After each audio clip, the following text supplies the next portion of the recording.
భక్తులైన వారు తీసుకొని పోబడుచున్నారు, కీడు చూడకుండా నీతిమంతుడు కొనుపోబడుచున్నారని ఎవ్వరికీ తోచదు. నీతిమంతుడు ఎవరికి తెలియకుండా చనిపోతున్నాడు. మరణం అలాగొస్తుంది. చనిపోయినటువంటి మనిషి ఆ తక్కువ వయసులో ఎందుకు చనిపోడైనా ఆలోచిస్తున్నా కానీ ఆ చనిపోయిన వ్యక్తి ఎందుకు చనిపోడైనా మాత్రం ఆలోచించలేదు. ఎందుకు చనిపోయాడు? కీడుని చూడకుండా మనిషి దేవుడు నీతిమంతుల ఆయుష్ అక్కడతోటి ముగించి తీసుకెళ్తున్నాడట. ఈ భూమి మీద ఒక మనిషి నీతిగా బ్రతకాలంటే ఎవడన్నా బ్రతకనిస్తాడా? ఒక మనిషి నీతిగా బ్రతుకుతామంటే బ్రతకనిస్తాడా ఎవడన్నా? నీతిగా బ్రతకండి ఒకసారి. నీతిగా బ్రతికారు అనుకోండి, లేనిపోని నిందలు వేస్తారు.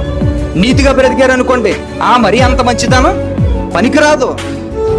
ఒకవేళ మంచిగా ఉన్నామనుకోండి, నీకు ఇదే పని అనుకుని ఒకరిని నీ చూసి వారలేని పరిస్థితుల్లో ఉన్నట్టు.